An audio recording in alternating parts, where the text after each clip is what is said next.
You're listening to Real Talk with Waz. I'm very excited to have you. Enjoy this episode. Yeah, no, one thing that I did want to mention was the fact that me and you both, because I originally met you at NHTI, but we didn't really know each other there. Yep. So, like, we were going to college for the same thing. And now look at us. Like, you're a tattoo artist. I'm in real estate. We're not doing anything engineering related. I mean, you might be doing a little bit. But I think that's very cool. And I think that's something that's worth talking about. For sure. A lot of people ask me, like, how did you get into this? And I think it's just I've been an artist since I was 3. That's when my mom, like, caught it. Mm-hmm. She came in the room and I was, like, drawing. And most 3-year-olds, if you look at their drawing, it's like, what is that? And I was drawing a picture of this purple gorilla stuffed animal I had. It wasn't even in the room with me. And she's like, is that your gorilla stuffed animal? And that's when she was like, okay, he's an artist. And ever since then. But what made you want to pivot from, like, doing a full-blown engineering career to just doing this full-time? It's a long story. So when I was in 2nd grade, I won Artist of the Year. When I was in high school, I took all of these art classes because I just always loved art. But I was always scared that it wouldn't pay the bills. Like, I was like, I don't come from money. I'm, like, from the inner city. I was on state help my whole life. Single mom. And so I was like, art's what I love, but will I be able to support a family on this? Like, I always wanted to have a nice house. You know, I grew up in an apartment. And so I didn't think that art could cover that. But I always did it still, you know? And when I grew up, I looked at my friends' dads who had houses and the nice car and the nice family and could afford to, like, put their kids into hockey and lacrosse and snowboarding and all that stuff I didn't get to do. And I was like, I want that. Mm-hmm. How do I get that? And so I knew my best friend Ben, his dad, had all this stuff, and he was selling machine parts to factories. And my mom had a family friend who worked in this factory, and he had a nice house, a good family, a dog. And I was like, well, he's doing that. So I went and worked at that factory, and I could only get so far without a degree because, like, the boomers, they kind of just climbed the ladder. Now you need that piece of paper. So I hit a plateau at that company.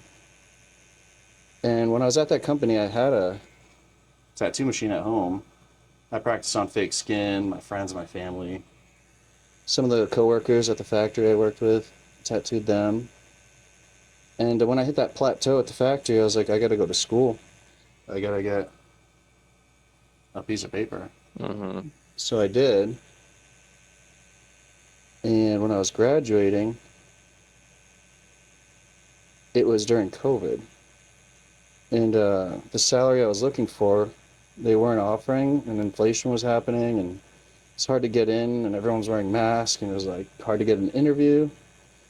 I could have got into BAE, but they were offering, I don't know, 20 grand less than what I was looking for. And I had all the tattoo equipment, and I was tattooing at home, like, friends and family, and a shop noticed me, and they're like, dude, you should come tattoo. I was like, you know what? I'll go get the license to tattoo legally on the side while I do engineering, because this is it's safe. I think safety is the word. Yeah. It's low risk. I know I can. So I've been offered, like, 6-figure salaries, like, right now, and I'm like, I appreciate you so much, and I really do, because, you know, if I lose my hand stability or my eyesight, I'm lucky. Like, engineering companies have offered that? Yeah, like, right now, like, and I'm super thankful for that, because, like, I don't know, what if I ever, like, lost this hand? I could still do an engineering position. That's true. So thankful for that, but it's a safe background to have, and now I can take the risks that I want. So I went and got my license, and I was like, whoa, I'm, like, making, like, almost, like, I'm making twice as much as I would as an engineer, and I love what I'm doing. I love art, I love people, I love building connections, and so I get all of that. Like, engineering was really fun for me because I liked understanding how things work. That was the thinker in you. Dude, I'm always been balanced. Yeah. Because I was not only drawing, but I would get in trouble. Yeah. And this is the thing with like kids, you don't understand because you can't communicate with them. Yeah. I remember I got like grounded for taking apart a Furby. Do you know what those are? The Yeah. birds. You hold Yeah, it yeah. upside down, the eyes open, the beak. I'm like, how does this work? I'm like, I didn't even have a screwdriver, dude. I was like, Yeah. how do I get this apart? Just broke it. Yeah. And so I broke it to figure out how it was working. And those were expensive. My mom wasn't wealthy. Like, she's like, The what Furbies. are you doing? Breaking I your forgot toy? about those. Yeah. And I was like, I'm being punished for like being intrigued by this thing. And like, kids play with their toys. That's how I played with my toy. I was like, Yeah. I got to figure out how this works. And so that was always there. And so I did engineering actually to, not just for safety and for the money, but I was really intrigued by how things worked. And I remember the background of my laptop was the internals of a Hamilton watch. I was always intrigued by watches, and I wanted to design watch internals. But that is an incredible amount of math. I did a 2-stage gearbox, so 2 gears, 2 pinions, like 4 gears total. That took me a whole year. So it was for a conveyor belt for a rock crushing company to make sure things wouldn't break. It had a really high gear ratio. In a full year for just 4 pieces, I can only imagine the internals of a watch. And I'm like, this is really hard. These guys are really smart.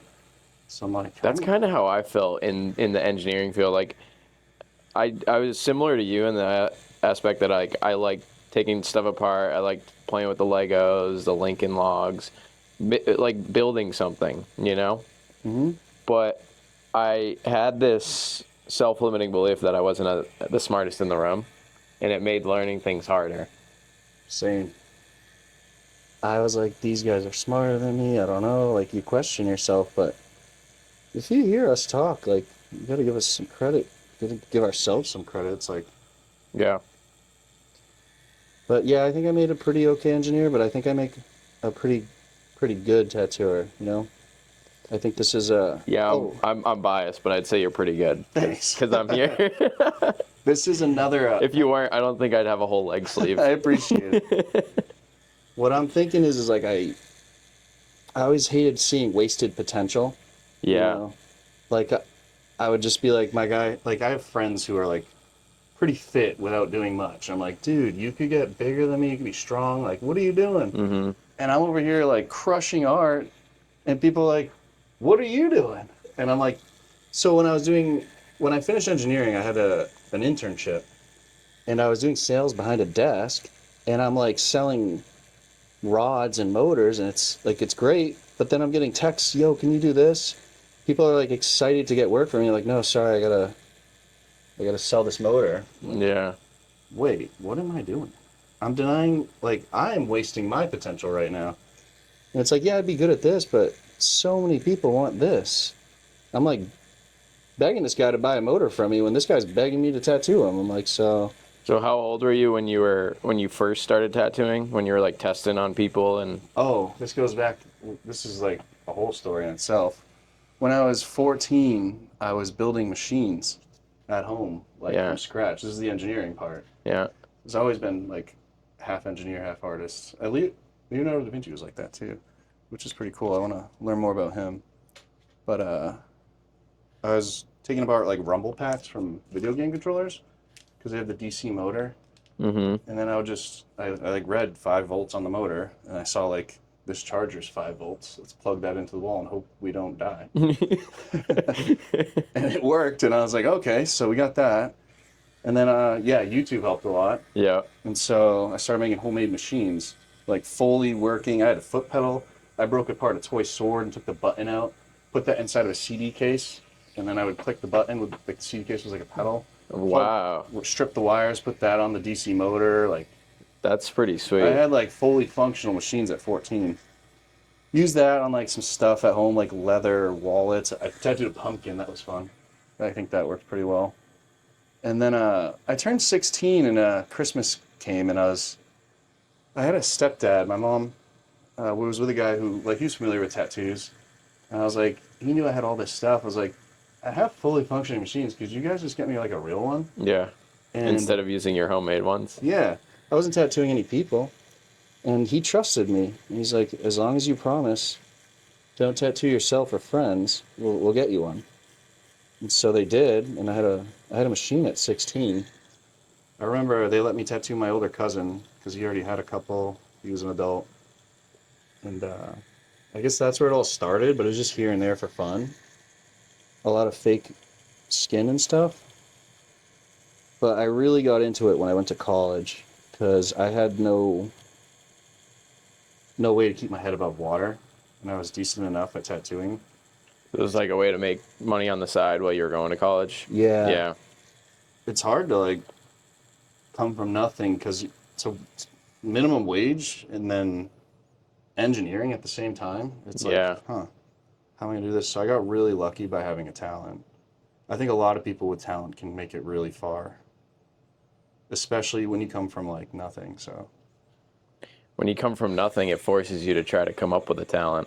it does. Or you go the other way and you just become the nothing. You read that book? You posted about it. It was two brothers that came from the same, and they're like, I'm this way because my dad was an Oh alcoholic. yeah. I didn't know it was from a book.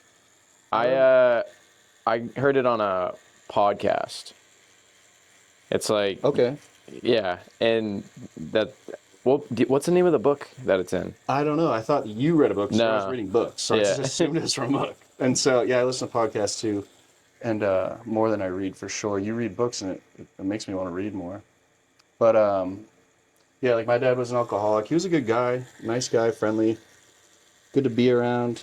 But he was an alcoholic, and he didn't take care of himself. And I was like, I don't want to go. And you think like work is stressful, the gym is stressful. Mm-hmm. Being broke and doing whatever you want all the time is way more stressful because now you have to like the stress chooses you instead of you choosing your stress. And so I was like, I don't want to go through that. And Yeah, you want that sense of freedom to like go and get dinner and not have to worry. yeah, it's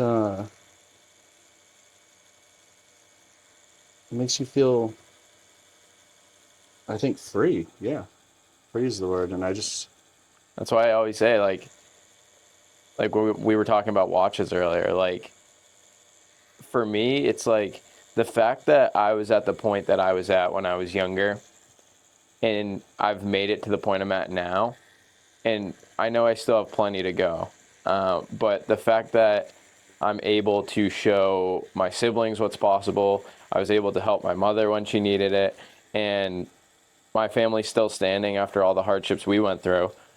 Like that is the most rewarding thing. Like if I were to get a watch, it wouldn't even like touch the surface of how rewarding that felt. You know what I Yeah. mean? I do. To now be able to take care of the people that took care of you is so rewarding. And that's what makes me want to have kids too, is like just to enjoy that with them and take care of them. Kids is an interesting topic, and I've been talking to a couple of people about it.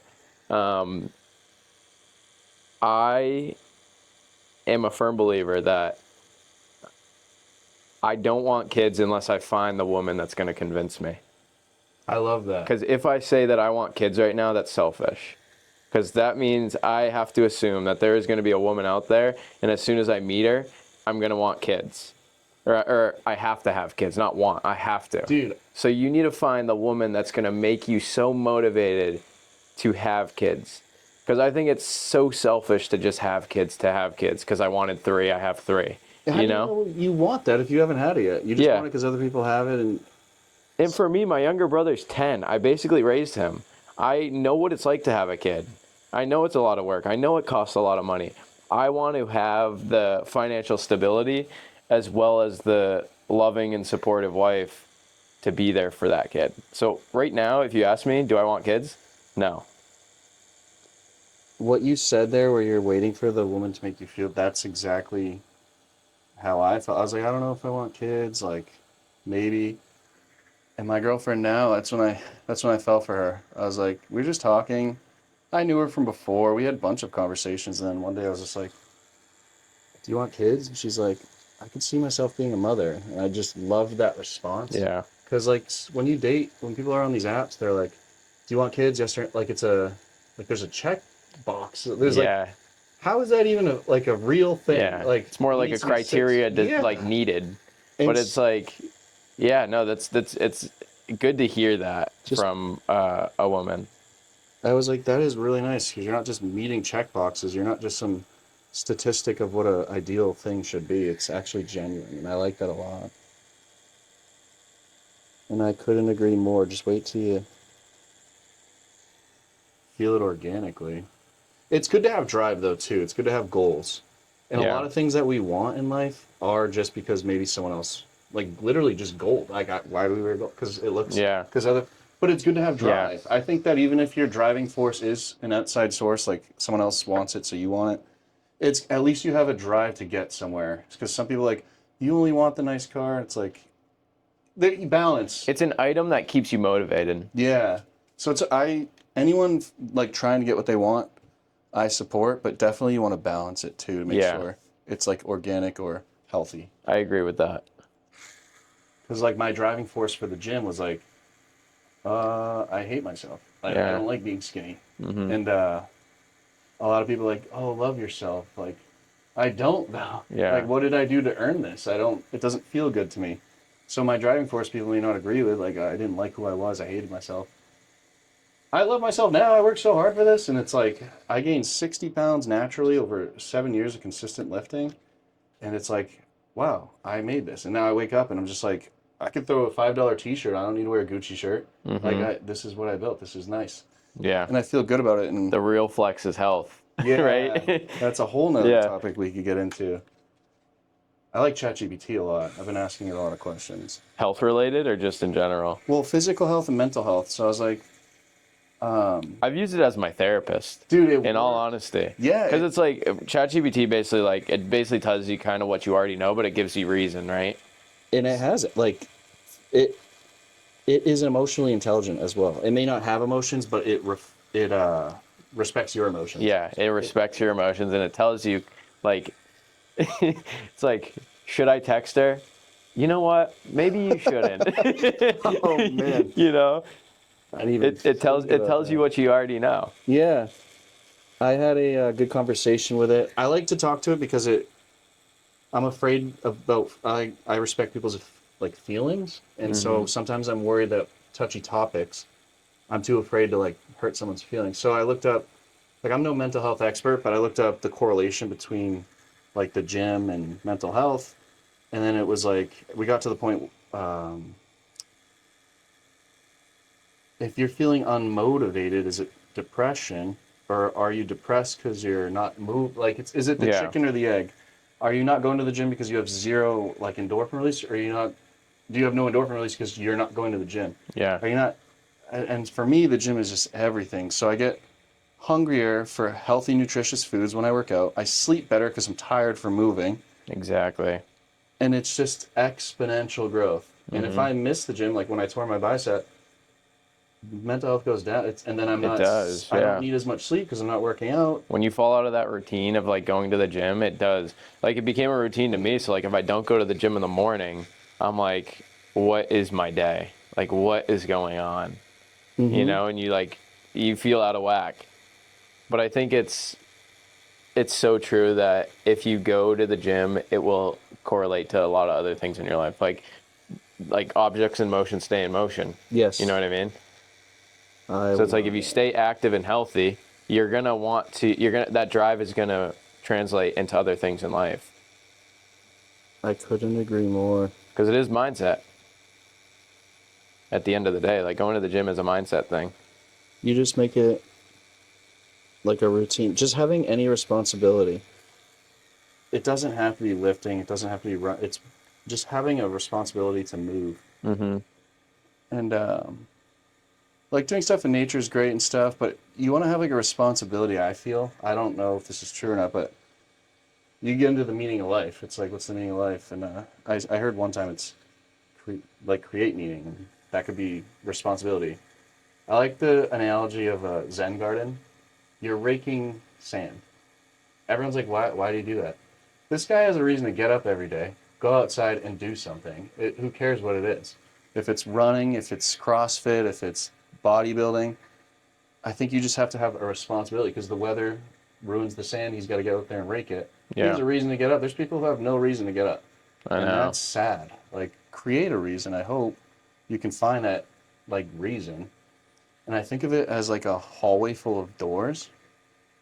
And there's just so many doors. And it's people that, like, a lot of people. I don't know, like... Instead of going down the unknown door, they're just staying down the main hallway. Yeah. Like, I just want to keep going straight. And I think a lot of anxiety and depression can happen from that. It's just overwhelming. It's like, just pick a door, move. And if that's not it, change direction. Exactly. I did that with the degree. Picked a direction, and I finished it. I knew junior year I might be just being a tattoo artist, but I'm like, I'm going to finish this, then I'll redirect, then I'll have that piece of paper. And so, yeah, just pick a direction, move, and if it's not what you want, just finish the goal, go to the next one. We tend to always think that we need to have it figured out at the age we're at, right? Yeah. Like, I'm 26, and I feel like I should be doing more. It's like you gotta realize that you could restart something. You could do something different. Like, if you're not feeling fulfilled right now in what you're doing, like, you can change and be okay. Mm-hmm. Like, you have time to make up for it. Yeah. And you never know if you do that thing, if it's gonna pan out. I could not agree more. Gary Vee says it all the time. He's so big on that. He's always like, I didn't start my company till I was 40. He's like, if you're 50, big whoop. You know, he's like so brutally honest with people. You know who I like a lot is Alex Hormozy. Alex Hormozy's great. Dude, I think Chris Williamson's even better. He's my favorite of all time. Yeah. He's like, that is the one podcast that I am listening to every day. Dude, same. Yeah. He's my number one dude. I'm like, wow. He's well-balanced is the word. Balanced, yeah. So Gary Vee could be like, a little bit extra. Yeah. And another guy can be this, like, they go in way, he's balanced. I liked we were talking earlier about balance. Yeah. I think Chris is really good at having that balance. Alex Hormozy's, he has this quote, it's like, if you have nothing to lose, that's when you can create the most growth. So when you're at, like, ground zero, when you're at the bottom, like, what do you have? When your back's against the wall. People are like, I have nothing. It's like, that's awesome. Take the biggest risk ever now. You have nothing to lose. Yeah, I like that Chris posts, like, random facts, too. Yeah. I'm like... I love his Q&As that he does, where he, like, people will ask him questions, and he's just honest and answers them. Oh, and he's, like, not a licensed therapist, but, dude, he's so interested in learning that it makes him so knowledgeable in these categories that could potentially help you, you know, mentally, right? Yeah. It's his emotional intelligence. I was told by a licensed therapist that I was one of the most emotionally intelligent men she had met, and I'm not trying to toot my own horn. This was said to me, and the reason I say this is I thought I had no emotional intelligence because I go numb sometimes when things get chaotic. Yeah. I think that's from, like, growing up with a single mom and she's stressed. It's like, all right, someone's got to take control. You just, like, know, like, you have to stay cool no matter the situation. Yeah. Because if they're not, like, who is? So I was like, I lack emotional intelligence because I don't get emotional in heightened states. I'm very calm because I got to, like, control the situation. So I thought maybe I lacked that.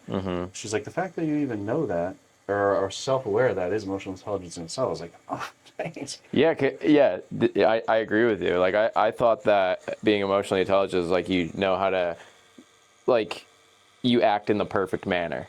But you may not. You're just aware that you don't, and, like, that's a weakness, and you're aware of that weakness. That's it. Then you continue growing. Yeah. We're very similar. I could talk, this podcast could go for hours. It really could. We'll have to hang out more. That goes to, you know what we need to do?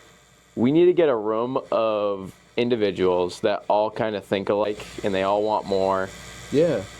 Almost like a little community, and just, like, meet up, like, say once a month or once a week and talk about the things that we are chasing in our own lives and how we can help each other. Because there's not enough people that are, I guess, because the average person is probably surrounded by other average people, right? And, like, we're even surrounded by some average people, but, like, we are chasing more, like, you have this drive to do something you love. You have this drive to create generational wealth. Like, we all want this bigger thing, and having a community of other people that are willing to do that would be awesome. I agree, and we have I know we have a couple mutual friends. Like Wes is in finance, and then my buddy John Kimball, he's an electrical engineer with a master's.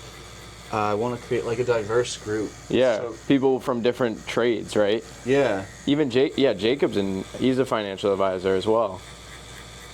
And we're all growing in different ways, and I think that we're all just trying to grow in everything. You can't be the best at everything. Is the hardest thing for guys like us. Like, you're doing the high rocks, and like, I kind of want to do that. Then I'm going to get into it. And right now, I was building like strength and muscle mass, and I've pretty much hit like some plateaus. Like, I'm pretty strong, I'm pretty big, and I don't think I'm going to go much further in that. So what's next? And I was like, cardio, heart health, gut health. I got like greens and like gut health, flossing. Greens are great. I'm trying to do better at everything. Yeah.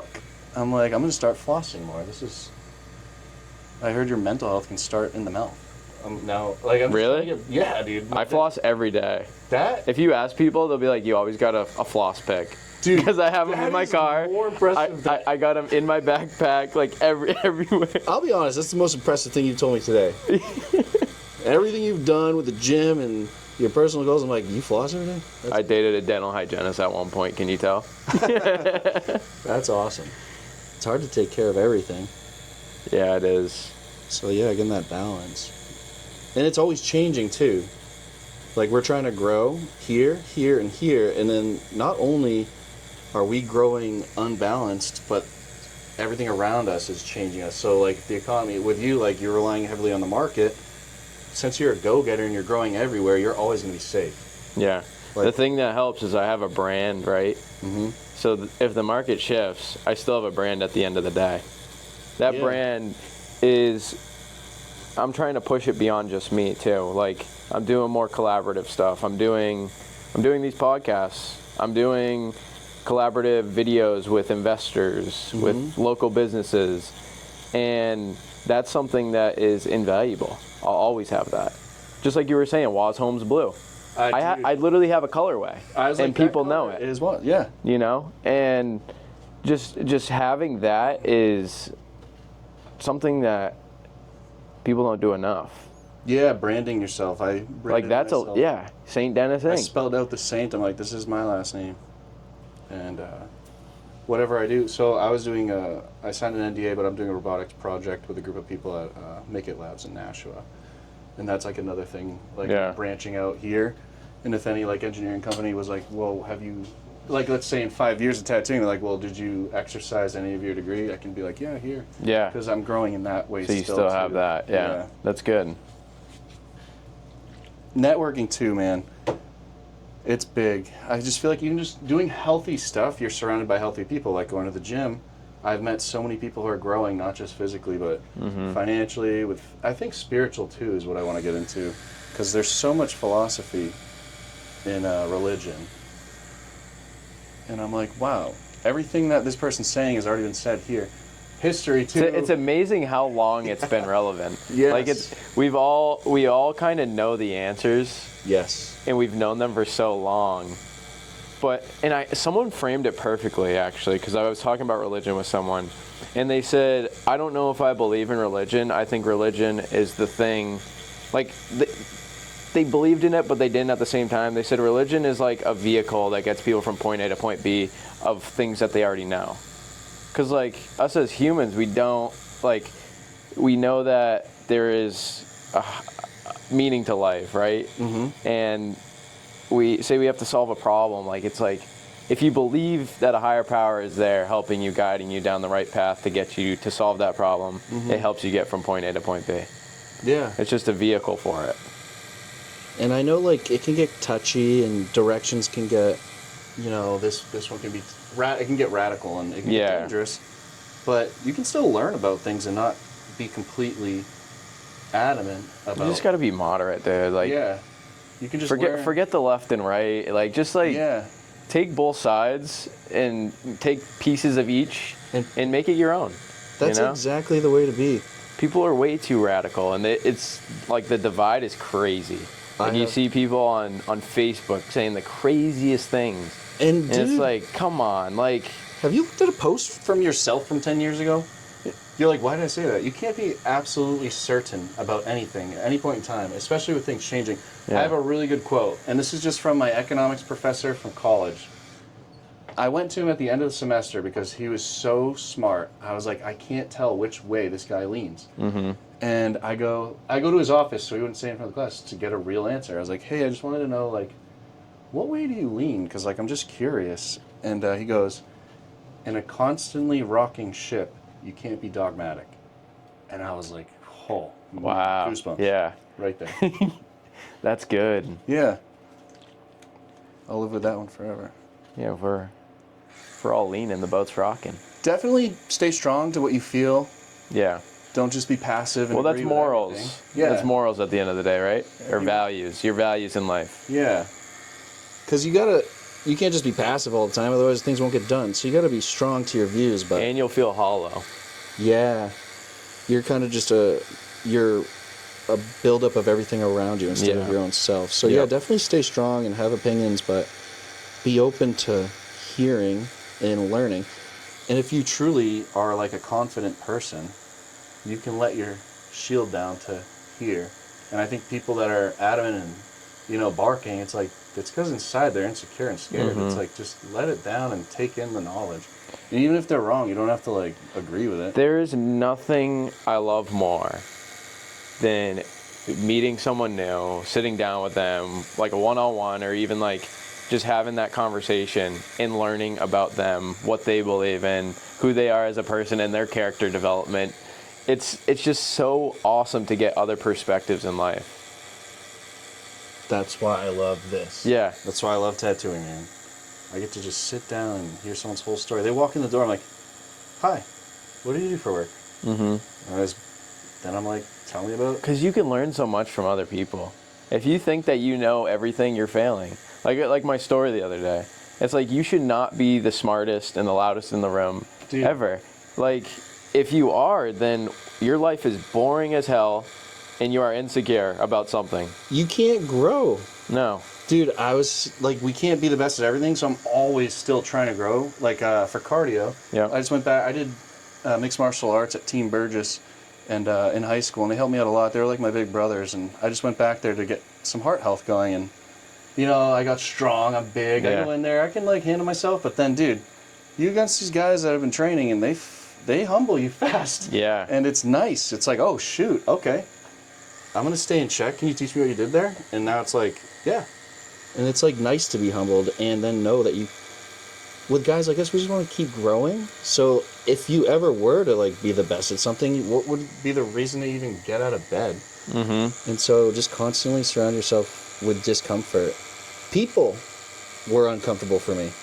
When I was in high school, sophomore, I was like, I had all these jokes to say and I was too afraid to say them. And like I was just like nervous. So I just was like, how do I get better with people? Mm-hmm. And I remember when I graduated high school, my buddy went to Keene State College, and I'd just go up there and he'd be out doing his thing, and after we were partying, he'd go home. I'd be like, I'm gonna go just knock on doors and make friends at parties. And it was scary, you're just walking up to like the lacrosse house, hey, I'm there, can I come in? And you're like nervous, and then dude, just being like, there's actually a phrase for this, or it's when you exercise.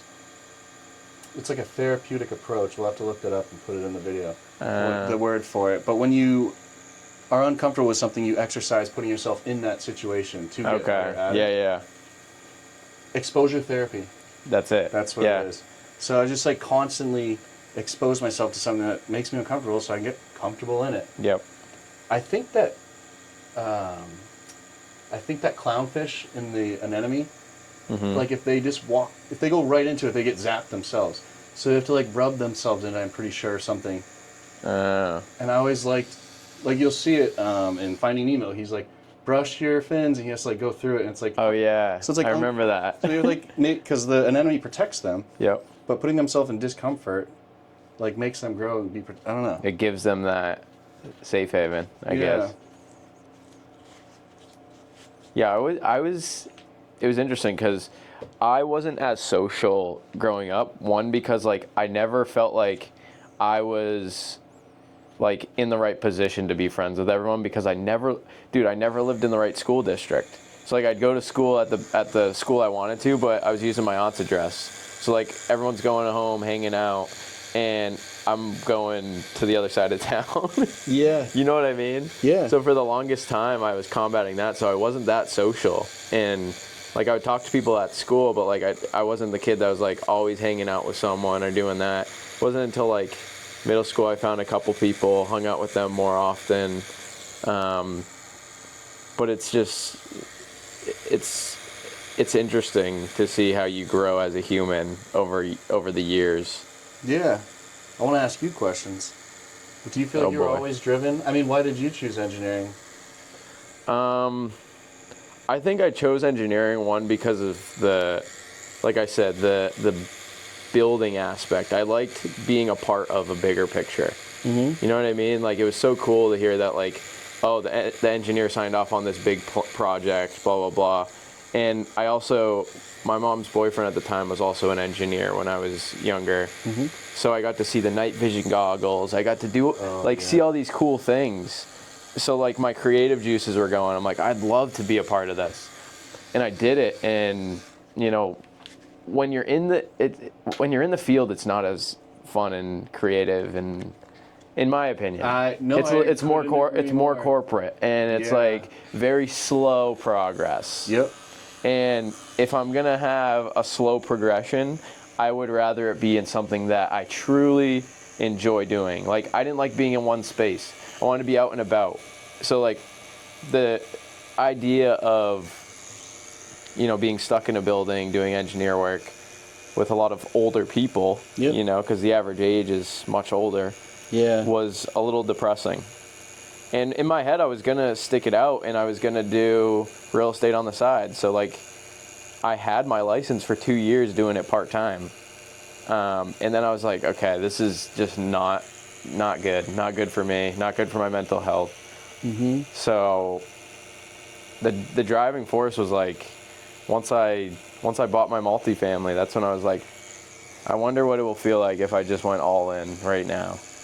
Yeah. And you know, all in is the secret too. You can't just, when you see someone that's successful, you just go like, you don't know how much they actually put into it, and you have to go all in. You can't just like tattooing, dude. I wasn't that great when I was in school. If you were still part-time, I like I said, I wouldn't have a sleeve right now. No, and it wouldn't be as good. It's just like you got to go all in and fully commit. It's just like riding a bike. If you're afraid, you're gonna fall. Yeah.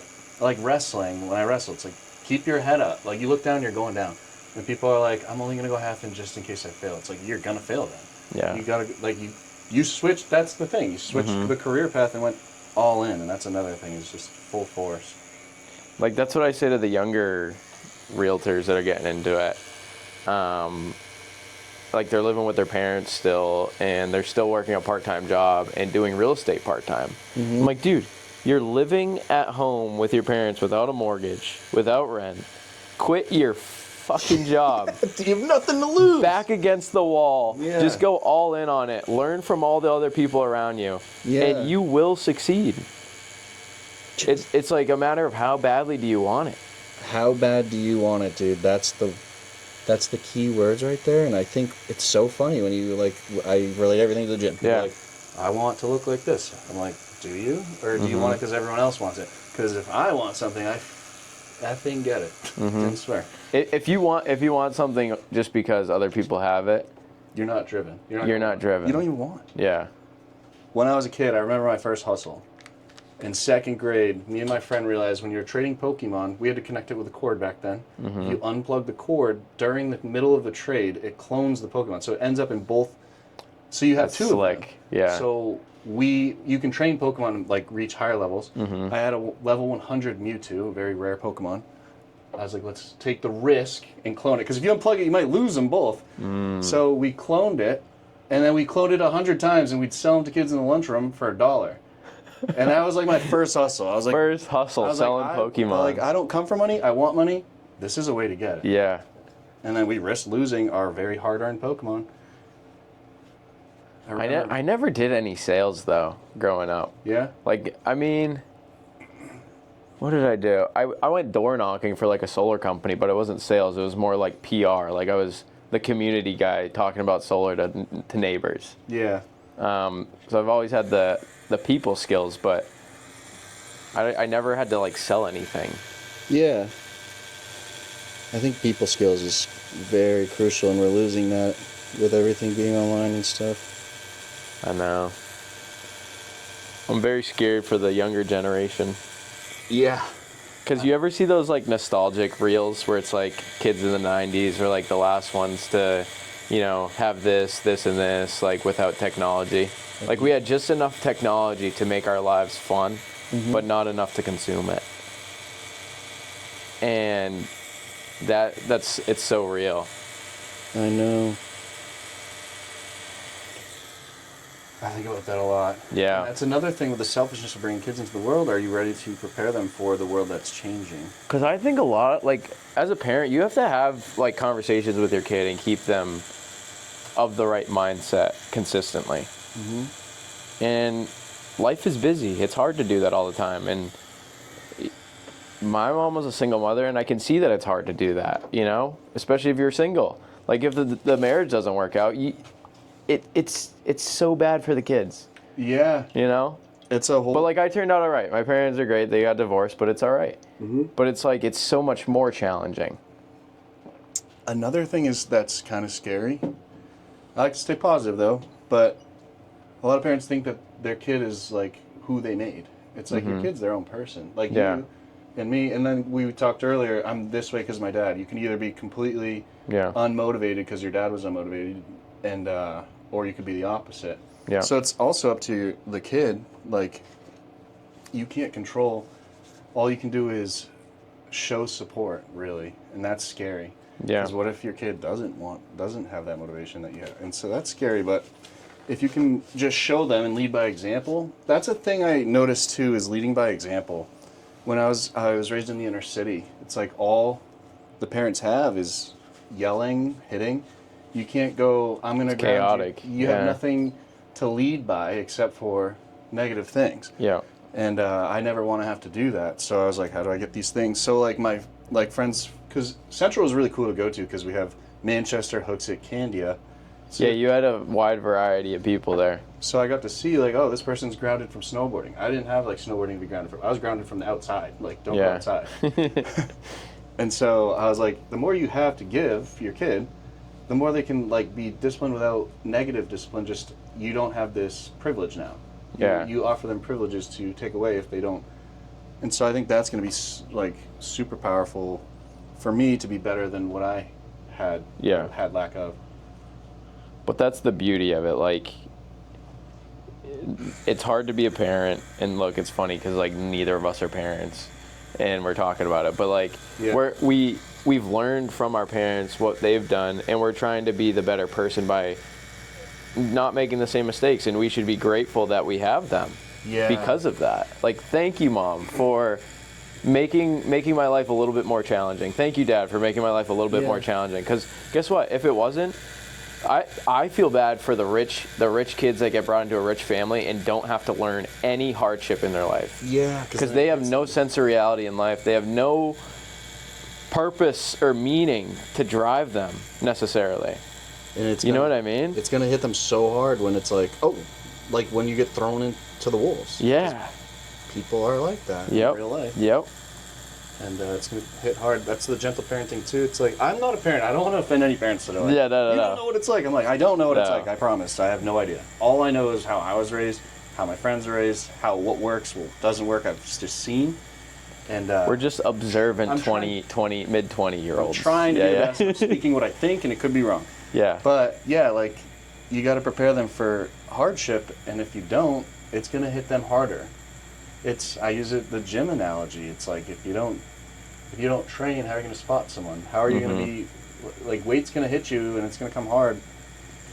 I think a little bit too I think a little bit of selfishness is a little bit of selflessness too. So for you to like accumulate what you have now and you can now share it, it took a little bit of selfishness. So like at the gym, like, hey man, I can't spot you right now. I got to go lift myself. So now I'm benching 315. I can spot someone who's benching 250. Like, Mm-hmm. I can help you because I help myself and I'm strong enough to support you now. So a little bit of selfishness is okay. And my mom, I love my mom to death, but she's so giving. She gives her whole self away, and now she has nothing left of herself. And I'm like, Ma, you gotta like take care of yourself a bit. Yeah. Like, I love you, but stop giving so many people so much of yourself. You don't have much to give. Like, I don't like seeing that. It's hard. I'm like, be a little selfish. You know? She's so giving, and she helped a lot. I'm super thankful for her. But And she's thankful for you for keeping her in check, you know? Yeah. And giving her that second perspective. We got her at the gym now, so that's nice. Oh, that's awesome. I got her magnesium glycinate. Helps with sleep. I think everyone should. I've been taking magnesium, zinc, and calcium. Okay, calcium. Yeah. I've been doing zinc, magnesium, and vitamin D for 10 years now. And I probably I've only missed the gym actually in 10 years, 4 weeks total. For surgeries, COVID, and that was it. Even when I travel, I've never missed. I at least hit it 3 days in a week. But when I was in Punta Cana, I went to the gym once, and I was like, yeah, I don't know. I go 4 or 5 days a week, but 3 minimum if I'm like traveling or sick. Yeah. And it's just my routine. It doesn't kill me. I will say, this is the secret to being consistent. A lot of people who start the gym go balls to the wall. I give about 80% effort. 100% of the time.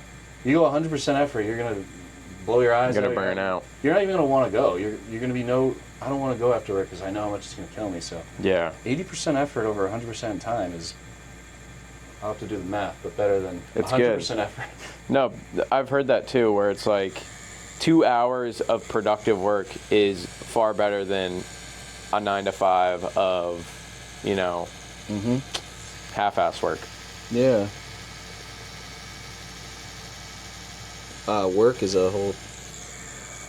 Where you put your work, too. See, if I worked my hardest in that factory, I could only reach my potential. A certain point, yeah. So, you gotta make sure your efforts are put somewhere where the potential is higher. And that's, like, who you surround yourself with, higher people. You're putting your potential higher, because you're not surrounded by this potential. Yeah. Yeah, changing the environment's big. Yeah.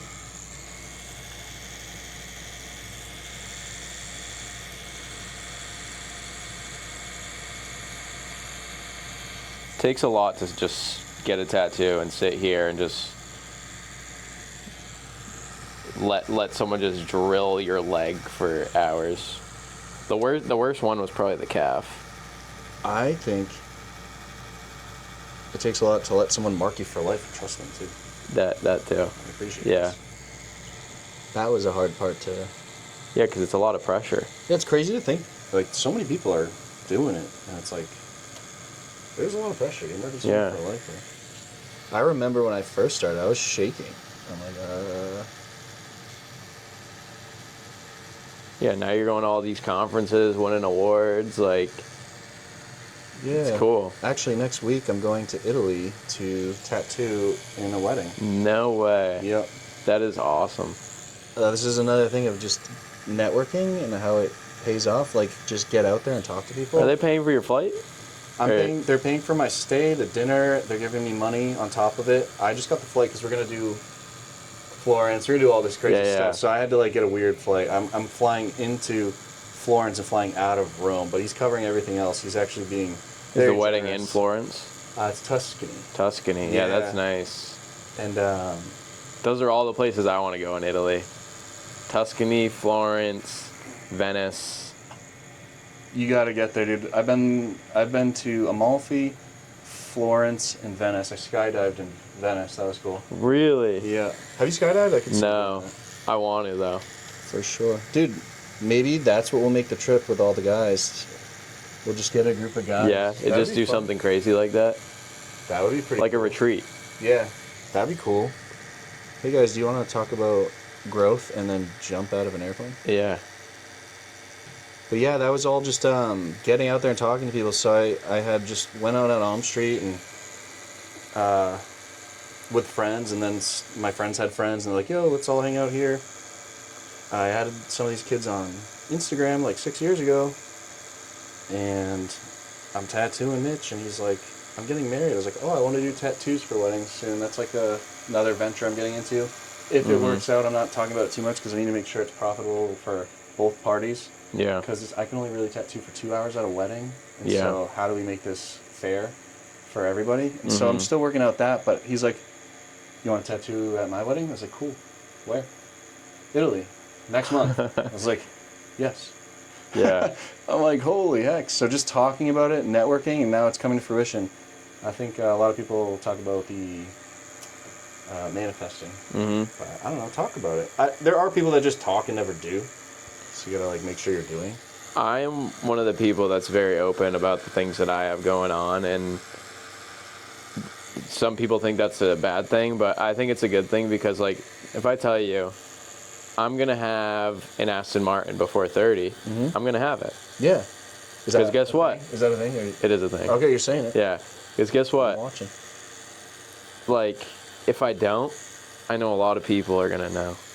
Just like if I didn't make something happen out of my life, my whole family would have been like, I would have just like, I don't want that. I want something, I want to inspire other people. And like, if I don't do what I'm telling people, then, you know, what do I have?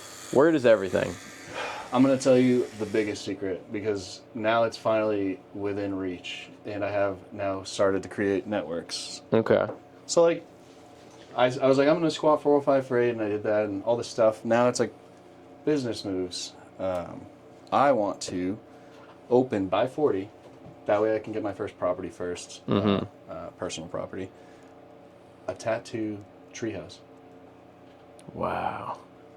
That has been my goal since about 22 years old. And I've just worked with builders, engineers, architects.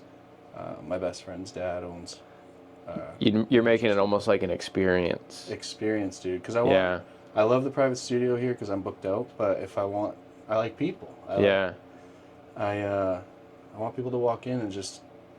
I want to have something else to offer other than tattoos, like maybe a juice bar or something healthy. Yeah. And, have everyone be open to just walking in whenever, feeling like, oh, I can go walk into this shop. A lot of shops today are kind of like, I don't want to go in there without a reason. Yeah. This is going to be the vibe where it's like, this is such a cool place just to go stop by. Yeah.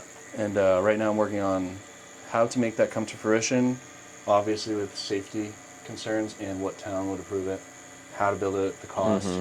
But that'd be sick. That's like my big goal, and I'm going to talk about it because I'm like you, and a lot of people are afraid to talk about things because it's never going to happen. Like, I'm talking about it. That's manifestation, though. Like, if you don't talk about it, then what are you doing? I'd say it. Like, okay, maybe you're writing it down in a book every day. I don't know, but I think the more you put it out there, the more likely it's going to happen. Hold me accountable to it. Yeah. And also, when you put it out there, you create networks. It might actually be someone that's like, oh, that's a great idea. I have the funding for this. I have a guy that can help you with this. Yeah, exactly. And that's how I got this tattoos in Italy. Like, just talked about it, and he's like, I'm getting married in Italy. It's like, okay.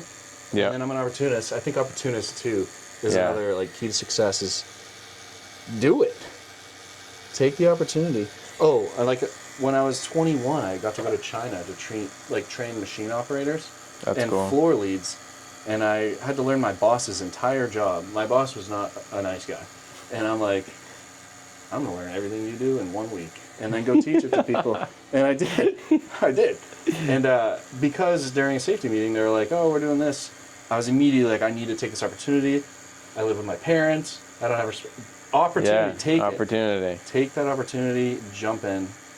And I went up to HR. I was like, can I please go to China? Yeah, that's great. And that was quite the experience.